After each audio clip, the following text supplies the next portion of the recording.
प्रभु की स्तुति। आप इस चैनल को रोजाना देखकर एक साल में बाइबल पढ़ सकते हैं। कृपया सदस्यता लें। आज का धर्म ग्रंथ उत्पत्ति अध्याय 19। उत्पत्ति अध्याय 19। सांझ को वे दो दूत सदोम के पास आए, और लूत सदोम के फाटक के पास बैठा था। सो उनको देखकर वह उनसे भेंट करने के लिए उठा, और मुंह के बल झुककर दंडवत कर कहा, हे मेरे प्रभु, अपने दास के घर में पधारिए और रात भर विश्राम कीजिए और अपने पाँव धोइए, फिर भोर को उठकर अपने मार्ग पर जाइए। उन्होंने कहा, नहीं, हम चौकी में रात बिताएंगे। और उसने उनसे बहुत विनती करके उन्हें मनाया। सो वे उसके साथ चलकर उसके घर में आए, और उसने उनके लिए जेवनार तैयार की और बिना खमीर की रोटियां बनाकर उनको खिलाई।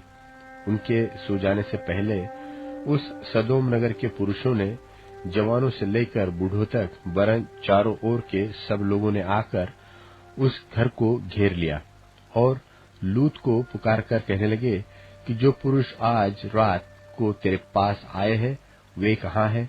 उनको हमारे पास बाहर ले आ कि हम उनसे भोग करें। तब लूत उनके पास द्वार के बाहर गया और किवाड़ को अपने पीछे बंद करके कहा, हे मेरे भाइयों, ऐसी बुराई न करो। सुनो, मेरी दो बेटियां हैं, जिन्होंने अब तक पुरुष का मुंह नहीं देखा। अच्छा हो तो मैं उन्हें तुम्हारे पास बाहर ले आओ, और तुमको जैसा अच्छा लगे वैसा व्यवहार उनसे करो, पर इन पुरुषों से कुछ न करो, क्योंकि ये मेरी छत के तले आए हैं। उन्होंने कहा, हट जा।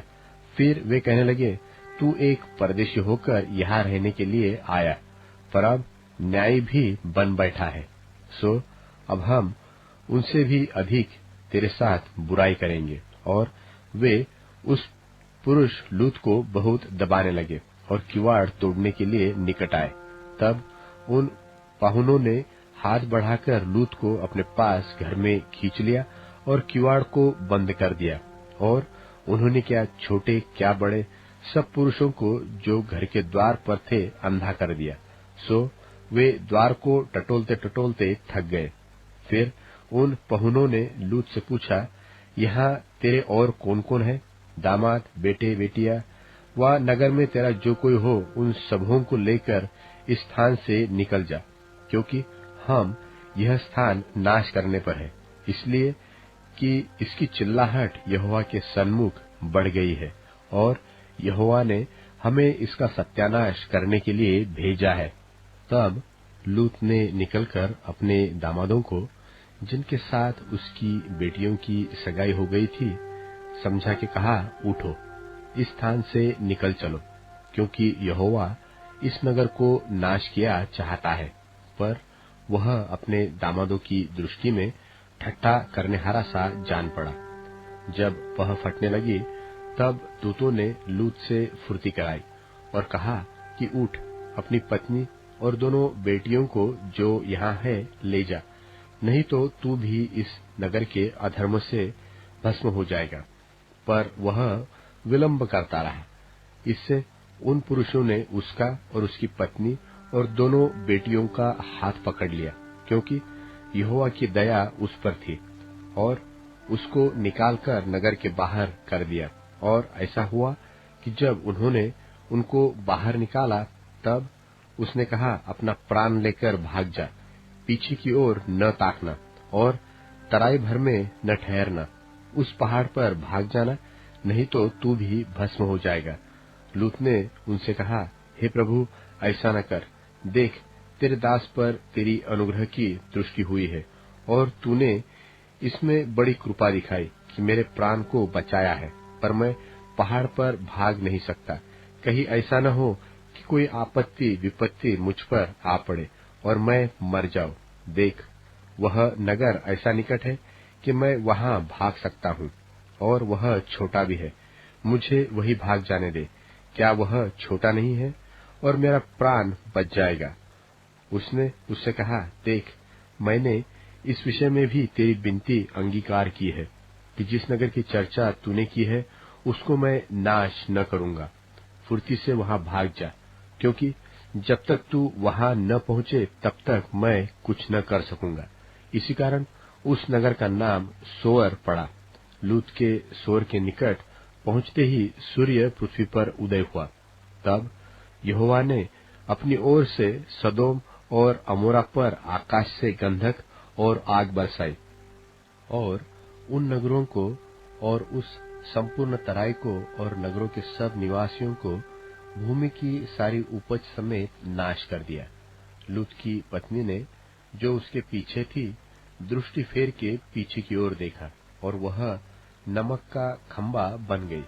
भोर को इब्राहिम उठकर उस स्थान को गया जहां वह यहोवा के सन्मुख खड़ा था, और सदोम और अमोरा और उस तराई के सारे देश की ओर आंख उठाकर क्या देखा कि उस देश में से धधकती हुई भट्टी का सा धुआं उठ रहा है। और ऐसा हुआ कि जब परमेश्वर ने उस तराई के नगरों को जिनमें लूत रहता था उलट पुलट कर नाश किया, तब उसने इब्राहिम को याद करके लूत को उस घटना से बचा लिया, और लूत ने सोर को छोड़ दिया और पहाड़ पर अपनी दोनों बेटियों समेत रहने लगा, क्योंकि वह सोर में रहने से डरता था। इसलिए वह और उसकी दोनों बेटियां वहां एक गुफा में रहने लगे। तब बड़ी बेटी ने छोटी से कहा, हमारा पिता बूढ़ा है और पृथ्वी भर में कोई ऐसा मनुष्य नहीं जो संसार की रीति के अनुसार हमारे पास आए। सो आ, हम अपने पिता को दाखमधु पिलाकर उसके साथ सोए, जिससे कि हम अपने पिता के वंश को बचाए रखें। सो उन्होंने उसी दिन रात के समय अपने पिता को दाखमधु पिलाया। तब बड़ी बेटी जाकर अपने पिता के पास लेट गई, पर उसने न जाना कि वह कब लेटी और कब उठ गई। और ऐसा हुआ कि दूसरे दिन बड़ी ने छोटी से कहा, देख, कल रात को मैं अपने पिता के साथ सोई, सो आज भी रात को हम उसको दाखमधु पिलाए। तब तू जाकर उसके साथ सोना कि हम अपने पिता के द्वारा वंश उत्पन्न करें। सो उन्होंने उस दिन भी रात के समय अपने पिता को दाखमधु पिलाया, और छोटी बेटी जाकर उसके पास लेट गई, पर उसको उसके भी सोने और उठने के समय का ज्ञान न था। इस प्रकार से लूत की दोनों बेटियां अपने पिता से गर्भवती हुई, और बड़ी ने एक पुत्र को जन्म दिया। उसका नाम मोवाब था। वह मोवाब नाम जाति का, जो आज तक है, मूल पिता हुआ। और छोटी पुत्र भी एक पुत्र को जन्म दिया, और उसका नाम बेनम्मी रखा। वह अम्मोन वंशियों का, जो आज तक है, मूल पिता हुआ। उत्पत्ति अध्याय 20। उत्पत्ति अध्याय 20। फिर इब्राहिम वहां से कूच करके दक्षिण देश में आकर कादेश और शूर के बीच में ठहरा और गरार में रहने लगा। और इब्राहिम अपनी पत्नी सारा के विषय में कहने लगा कि वह मेरी बहन है। सो गरार के राजा अबीमलेक ने दूत भेजकर सारा को बुलवा लिया। रात को परमेश्वर ने स्वप्न में अबीमलेक के पास आकर कहा, सुन, जिस स्त्री को तूने रख लिया है उसके कारण तू मर जाएगा, क्योंकि वह सुहागिन है। परंतु अबीमलेक तो उसके पास न गया था। सो उसने कहा, हे प्रभु, क्या तू निर्दोष जाति का भी घात करेगा? क्या उसी ने स्वयं मुझसे नहीं कहा कि वह मेरी बहन है, और उस स्त्री ने भी आप कहा कि वह मेरा भाई है? मैंने तो अपने मन की खराई और अपने व्यवहार की सच्चाई से यह काम किया। परमेश्वर ने उससे स्वप्न में कहा, हाँ, मैं भी जानता हूँ कि अपने मन की खराई से तूने यह काम किया है, और मैंने तुझे रोका भी रखा कि तू मेरे विरुद्ध पाप न करे। इसी कारण मैंने तुझको उसे छूने नहीं दिया। सो अब उस पुरुष की पत्नी को उसे फेर दे, क्योंकि वह नबी है और तेरे लिए प्रार्थना करेगा और तू जीता रहेगा। पर यदि तू उसको न फेर दे तो जान रख कि तू और तेरे जितने लोग हैं सब निश्चय मर जाएंगे। बिहान को अबीमेलेक ने तड़के उठकर अपने सब कर्मचारियों को बुलवाकर ये सब बातें सुनाई, और वे लोग बहुत डर गए। तब अबीमेलेक ने इब्राहिम को बुलवाकर कहा, तूने हमसे यह क्या किया है, और मैंने तेरा क्या बिगाड़ा कि तूने मेरे और मेरे राज्य के ऊपर ऐसा बड़ा पाप डाला है? तूने मुझसे वह काम किया है जो उचित न था। फिर अबीमेलेक ने इब्राहिम से पूछा, तूने क्या समझकर ऐसा काम किया? इब्राहिम ने कहा, मैंने यह सोचा था कि इस स्थान में परमेश्वर का कुछ भी भय न होगा, सो ये लोग मेरी पत्नी के कारण मेरा घात करेंगे। और फिर भी सचमुच वह मेरी बहन है, वह मेरे पिता की बेटी तो है, पर मेरी माता की बेटी नहीं। फिर वह मेरी पत्नी हो गई। और ऐसा हुआ कि जब परमेश्वर ने मुझे अपने पिता का घर छोड़कर निकलने की आज्ञा दी, तब मैंने उससे कहा, इतनी कृपा तुझे मुझ पर करनी होगी कि हम दोनों जहां जहां जाए वहां वहां तू मेरे विषय में कहना कि यह मेरा भाई है। तब अबीमेलेक ने भेड़ बकरी, गाय बैल और दास दासियां लेकर इब्राहिम को दी, और उसकी पत्नी सारा को भी उसे फेर दिया। और अबीमेलेक ने कहा, देख, मेरा देश तेरे सामने है, जहां तुझे भावे वहां रह। और सारा से उसने कहा, देख, मैंने तेरे भाई को रुपये के 1000 टुकड़े दिए हैं। देख, तेरे सारे संगियों के सामने वही तेरी आंखों का पर्दा बनेगा, और सबों के सामने तू ठीक होगी। तब इब्राहिम ने यहोवा से प्रार्थना की, और यहोवा ने अबीमेलेक और उसकी पत्नी और दासियों को चंगा किया, और वे फिर से गर्भवती होने लगी, क्योंकि यहोवा ने इब्राहिम की पत्नी सारा के कारण अबीमेलेक के घर की सब स्त्रियों की कोखों को पूरी रीति से बंद कर दिया था। मत्ती रचित सुसमाचार 19वां अध्याय। जब यीशु ये बातें कह चुका तो गलील से चला गया और यहूदिया के देश में यरदन के पार आया, और बड़ी भीड़ उसके पीछे हो ली, और उसने उन्हें वहां चंगा किया। तब फरीसी उसकी परीक्षा करने के लिए पास आकर कहने लगे, क्या हर एक कारण से अपनी पत्नी को त्यागना उचित है? उसने उत्तर दिया, क्या तुमने नहीं पढ़ा कि जिसने उन्हें बनाया उसने आरंभ से नर और नारी बनाकर कहा कि इस कारण मनुष्य अपने माता पिता से अलग होकर अपनी पत्नी के साथ रहेगा, और वे दोनों एक तन होंगे। सो वे अब दो नहीं परंतु एक तन हैं। इसलिए जिसे परमेश्वर ने जोड़ा है उसे मनुष्य अलग न करे। उन्होंने उससे कहा, फिर मूसा ने क्यों यह ठहराया कि त्याग पत्र देकर उसे छोड़ दे? उसने उनसे कहा, मूसा ने तो तुम्हारे मन की कठोरता के कारण तुम्हें अपनी अपनी पत्नी को छोड़ देने की आज्ञा दी, परंतु आरंभ से ऐसा नहीं था। और मैं तुमसे कहता हूं कि जो कोई व्यभिचार को छोड़ और किसी कारण से अपनी पत्नी को त्याग कर दूसरी से ब्याह करे, वह व्यभिचार करता है, और जो उस छोड़ी हुई से ब्याह करे वह भी व्यभिचार करता है। चेलों ने उससे कहा, यदि पुरुष का स्त्री के साथ ऐसा संबंध है तो ब्याह करना अच्छा नहीं। उसने उनसे कहा, सब यह वचन ग्रहण नहीं कर सकते, केवल वे जिनको यह दान दिया गया है। क्योंकि कुछ नपुंसक ऐसे हैं जो माता के गर्भ ही से ऐसे जन्मे, और कुछ नपुंसक ऐसे हैं जिन्हें मनुष्य ने नपुंसक बनाया, और कुछ नपुंसक ऐसे हैं जिन्होंने स्वर्ग के राज के लिए अपने आप को नपुंसक बनाया है। जो इसको ग्रहण कर सकता है वह ग्रहण करे। तब लोग बालकों को उसके पास लाए कि वह उन पर हाथ रखे और प्रार्थना करे, पर चेलों ने उन्हें डांटा।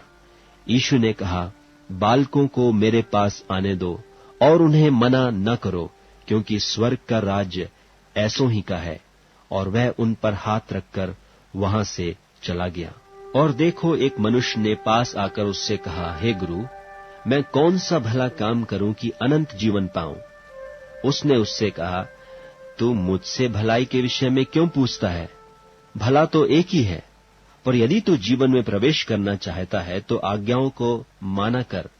उसने उससे कहा, कौन सी आज्ञाएं?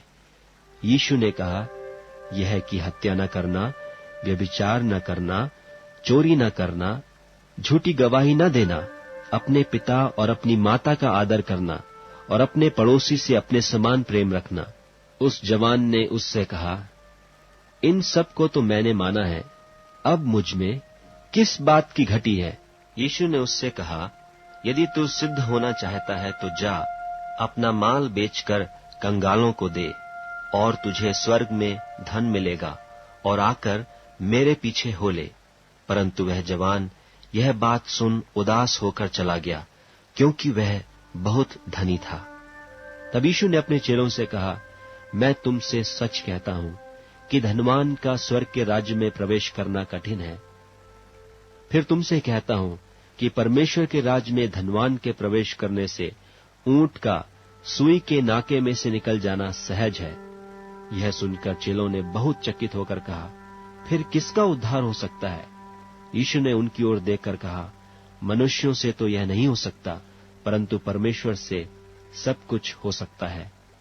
इस पर पतरस ने उससे कहा कि देख, हम तो सब कुछ छोड़ के तेरे पीछे हो लिए हैं, तो हमें क्या मिलेगा? यीशु ने उनसे कहा, मैं तुमसे सच कहता हूं कि नई उत्पत्ति से जब मनुष्य का पुत्र अपनी महिमा के सिंहासन पर बैठेगा, तो तुम भी जो मेरे पीछे हो लिए हो 12 सिंहासनों पर बैठकर इस्राएल के 12 गोत्रों का न्याय करोगे। और जिस किसी ने घरों या भाइयों या बहनों या पिता या माता या लड़के बालों या खेतों को मेरे नाम के लिए छोड़ दिया है, उसको 100 गुना मिलेगा और वह अनंत जीवन का अधिकारी होगा। परंतु बहुतेरे जो पहले हैं पिछले होंगे, और जो पिछले हैं पहले होंगे। मत्ती रचित सुसमाचार 20वां अध्याय। स्वर्ग का राज्य किसी गृहस्थ के समान है, जो सवेरे निकला कि अपने दाख की बारी में मजदूरों को लगाए, और उसने मजदूरों से 1 दिनार रोज पर ठहराकर उन्हें अपने दाख की बारी में भेजा। फिर पहर 1 दिन चढ़े निकलकर और औरों को बाजार में बेकार खड़े देखकर उनसे कहा, तुम भी दाख की बारी में जाओ, और जो कुछ ठीक है तुम्हें दूंगा। सो वे भी गए। फिर उसने दूसरे और तीसरे पहर के निकट निकलकर वैसा ही किया, और 1 घंटा दिन रहे। फिर निकलकर औरों को खड़े पाया और उनसे कहा, तुम क्यों यहां दिन भर बेकार खड़े रहे? उन्होंने उससे कहा, इसलिए कि किसी ने हमें मजदूरी पर नहीं लगाया। उसने उनसे कहा, तुम भी दाख की बारी में जाओ। सांझ को दाख की बारी के स्वामी ने अपने भंडारी से कहा, मजदूरों को बुलाकर पिछलों से लेकर पहलों तक उन्हें मजदूरी दे दे। सो जब वे आए, जो घंटा भर दिन रहे लगाए गए थे, तो उन्हें 1-1 दिनार मिला। जो पहले आए उन्होंने यह समझा कि हमें अधिक मिलेगा, परंतु उन्हें भी 1 दिनार मिला। जब मिला तो वे गृहस्थ पर कुड़कुड़ा के कहने लगे कि इन पिछलों ने 1 घंटा काम किया, और तूने उन्हें हमारे बराबर कर दिया, जिन्होंने दिन भर का भार उठाया और घाम सहा। उसने उनमें से एक को उत्तर दिया कि हे मित्र, मैं तुझसे कुछ अन्याय नहीं करता। क्या तूने मुझसे 1 दिनार न ठहराया? जो तेरा है उठा ले और चला जा। मेरी इच्छा यह है कि जितना तुझे उतना ही इस पिछले को भी दूं। क्या उचित नहीं कि मैं अपने माल से जो चाहूं सो करूं? क्या तू मेरे भले होने के कारण बुरी दृष्टि से देखता है? इसी रीति से जो पिछले हैं वे पहले होंगे, और जो पहले हैं वे पिछले होंगे। यीशु यरूशलेम को जाते हुए 12 चेलों को एकांत में ले गया और मार्ग में उनसे कहने लगा कि देखो, हम यरूशलेम को जाते हैं, और मनुष्य का पुत्र महायाजकों और शास्त्रियों के हाथ पकड़वाया जाएगा, और वे उसको घात के योग्य ठहराएंगे, और उसको अन्य जातियों के हाथ सौंपेंगे कि वे उसे ठट्ठों में उड़ाएं और कोड़े मारें और क्रूस पर चढ़ाएं, और वह तीसरे दिन जिलाया जाएगा। तब जब्दी के पुत्रों की माता ने अपने पुत्र के साथ उसके पास आकर प्रणाम किया और उससे कुछ मांगने लगी। उसने उससे कहा, तू क्या चाहती है? वह उससे बोली, यह कह कि मेरे ये 2 पुत्र तेरे राज्य में, एक तेरे दाहिने और एक तेरे बाएं बैठें। यीशु ने उत्तर दिया, तुम नहीं जानते कि क्या मांगते हो। जो कटोरा मैं पीने पर हूं, क्या तुम पी सकते हो? उन्होंने कहा, पी सकते हैं। यीशु ने उत्तर दिया, तुम नहीं जानते कि क्या मांगते हो। जो कटोरा मैं पीने पर हूं, क्या तुम पी सकते हो? उन्होंने उससे कहा, पी सकते हैं। उसने उनसे कहा, तुम मेरा कटोरा तो पियोगे, पर अपने दाहिने बाएं किसी को बिठाना मेरा काम नहीं, पर जिनके लिए मेरे पिता की ओर से तैयार किया गया, उन्हीं के लिए है। यह सुनकर 10 चेले उन दोनों भाइयों पर क्रुद्ध हुए। यीशु ने उन्हें पास बुलाकर कहा, तुम जानते हो कि अन्य जातियों के हाकिम उन पर प्रभुता करते हैं, और जो बड़े हैं वे उन पर अधिकार जताते हैं, परंतु तुम में ऐसा न होगा। परंतु जो कोई तुम में बड़ा होना चाहे, वह तुम्हारा सेवक बने, और जो तुम्हें प्रधान होना चाहे, वह तुम्हारा दास बने। जैसे कि मनुष्य का पुत्र वह इसलिए नहीं आया कि उसकी सेवा टहल की जाए, परंतु इसलिए आया कि आप सेवा टहल करे और बहुतों की छुड़ौती के लिए अपने प्राण दे। जब वे यरीहो से निकल रहे थे तो एक बड़ी भीड़ उसके पीछे हो ली, और देखो 2 अंधे जो सड़क के किनारे बैठे थे, यह सुनकर कि यीशु जा रहा है, पुकार कर कहने लगे कि हे प्रभु, दाऊद के संतान हम पर दया कर। लोगों ने उन्हें डांटा कि चुप रहें, पर वे और भी चिल्लाकर बोले, हे प्रभु, दाऊद के संतान हम पर दया कर। तब यीशु ने खड़े होकर उन्हें बुलाया और कहा, तुम क्या चाहते हो कि मैं तुम्हारे लिए करूं? उन्होंने उससे कहा, हे प्रभु, यह कि हमारी आंखें खुल जाएं। यीशु ने तरस खाकर उनकी आंखें छुईं, और वे तुरंत देखने लगे और उसके पीछे हो लिए। भजन संहिता अध्याय 10। भजन संहिता अध्याय 10। हे यहोवा, तू क्यों दूर खड़ा रहता है? संकट के समय में क्यों छिपा रहता है? दुष्टों के अहंकार के कारण दीन मनुष्य खदेड़े जाते हैं। वे अपनी ही निकाली हुई युक्तियों में फंस जाएं, क्योंकि दुष्ट अपने अभिलाषा पर घमंड करता है, और लोभी परमेश्वर को त्याग देता है और उसका तिरस्कार करता है। दुष्ट अपने अभिमान के कारण कहता है कि वह लेखा नहीं लेने का। उसका पूरा विचार यही है कि कोई परमेश्वर है ही नहीं। वह अपने मार्ग पर दृढ़ता से बना रहता है। तेरे न्याय के विचार ऐसे ऊंचे पर होते हैं कि उसकी दृष्टि वहां तक नहीं पहुंचती। जितने उसके विरोधी है, उन पर वह फुंकारता है। वह अपने मन में कहता है कि मैं कभी टलने का नहीं, मैं पीढ़ी से पीढ़ी तक दुख से बचा रहूंगा। उसका मुंह शाप और छल और अंधेरे से भरा है। उत्पात और अनर्थ की बातें उसके मुंह में होती है। वह गांवों के घातों में बैठा करता है और गुप्त स्थानों में निर्दोष को घात करता है। उसकी आंखें लाचार की घात में लगी रहती है। जैसा सिंह अपनी झाड़ी में, वैसा ही वह भी छिपकर घात में बैठा करता है। वह दिन को पकड़ने के लिए घात लगाया रहता है। वह दिन को अपने जाल में फंसाकर घसीट लाता है, तब उसे पकड़ लेता है। वह झुक जाता है और वह दबक कर बैठता है, और लाचार लोग उसके महाबली हाथों से पटके जाते हैं। वह अपने मन में सोचता है कि ईश्वर भूल गया। वह अपना मुंह छिपाता है, वह कभी नहीं देखेगा। उठ हे यहोवा, हे परमेश्वर, अपना हाथ बढ़ा और दीनों को न भूल। परमेश्वर को दुष्ट क्यों तुच्छ जानते हैं और अपने मन में कहते हैं कि तू लेखा न लेगा।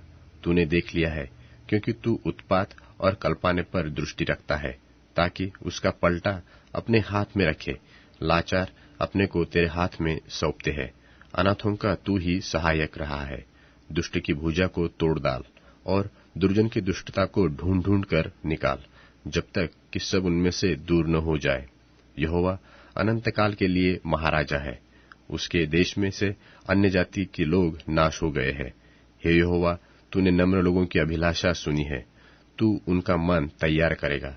तू कान लगाकर सुनेगा कि अनाथ और पीसे हुए का न्याय करे, ताकि मनुष्य जो मिट्टी से बना है फिर भय दिखाने न पाए।